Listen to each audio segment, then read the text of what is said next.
पिछले 15 वर्षों से नीतीश कुमार स्वयं बिहार के मुख्यमंत्री के रूप में उस कुर्सी पर विराजमान है और इस दौरान उन्होंने बिहार में शराबबंदी जैसी नीतियों को लागू करने का एक फैसला लिया।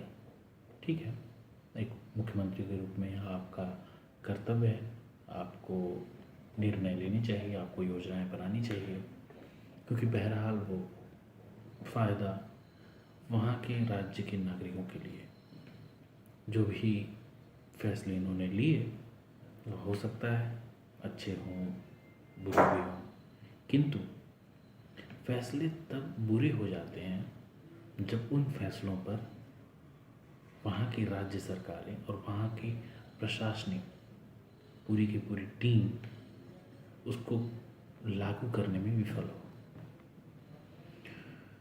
जिस प्रकार से बिहार की शिक्षा स्थिति इतनी लचर हो चुकी है, जिसका आप उदाहरण अगर देखना चाहें तो आप बिहार के किसी भी सरकारी स्कूल में चले जाएं, बिरले एक दो स्कूल होंगे जहाँ पर शिक्षकों की जो स्तर है वो एक शिक्षक स्तर के रूप में जो एक मिनिमम लेवल होना चाहिए वो लेवल आपको वहाँ दिखेगा। अगर आप किसी भी सरकारी स्कूल में जाएं वहाँ पर देखें तो शिक्षा की स्थिति वैसी ही बदहाल है।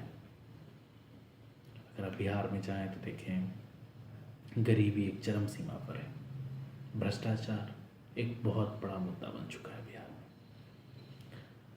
अस्पतालों का हाल ऐसे ही बदहाल है।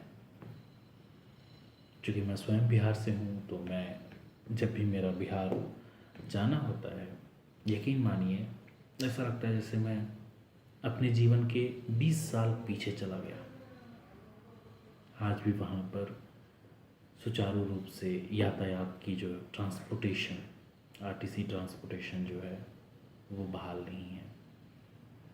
वहाँ पर बेसिक बुनियादी सुविधाएं, स्वच्छ जल हो गया, भोजन हो गया, इसकी सुविधाएं नहीं है। शिक्षा का हाल ऐसे ही बदहाल है। चिकित्सा स्थिति भी जो है वह एकदम लचर स्थिति पर है। आप किसी भी हॉस्पिटल चले जाएं, आपको अगर कोई बीमारी हुई है, अगर आप अस्पताल जा रहे हैं इलाज के लिए, तो यकीन मानिए अस्पताल में जाने के बाद आपको और 4 बीमारियां हो जाएंगी वहाँ की व्यवस्था को देखकर। तो आखिर ऐसा क्या बात है जो बिहार दिन प्रतिदिन नीचे की तरफ जा रहा है और जहाँ नीतीश कुमार इस चीज़ को समझ नहीं पा रहे। हाल फिलहाल में बिहार में छपरा में लगभग 40 से 45 लोगों की मौत शराब पीने से हो गई। इसे कहा गया यह जहरीली शराब है। हो सकता है यह जहरीली शराब है, किंतु किसी प्रकार की भी शराब उस राज्य में कैसे आ गई? वहाँ के प्रशासनिक अधिकारी क्या कर रहे थे? यह बात सार्वजनिक रूप से सभी को पता है कि बिहार में शराब की सप्लाई इलीगल रूप से की जाती है और बिहार सरकार इस चीज़ को रोकने में विफल रह चुकी है। चूँकि बिहार की जनता को आपने कोई चीज़ बंद तो किया, उस चीज़ को आपने उस व्यापक पैमाने पर लागू नहीं किया। चूँकि बिहार के लोगों को आपने अगर शराबबंदी के लिए प्रेरित किया है तो उतना ही संकल्पित आपको वहाँ के प्रशासनिक अधिकारियों को करना चाहिए था कि बिहार में वो तत्काल रूप से शराबबंदी की ओर अपने आप को प्रशस्त करें। किंतु यहाँ पर बहुत ऐसे केस में पाया जाता है कि शराबबंदी स्वयं वहाँ के लोकल प्रशासनिक अधिकारियों के मिलीभगत से चल रही है। अगर यह ऐसा नहीं है तो बॉर्डर क्रॉस करके वह करीब करीब स्टेट के सेंटर में आकर शराब बिकना यह अपने आप में एक बहुत बड़ा सवाल खड़ा करता है।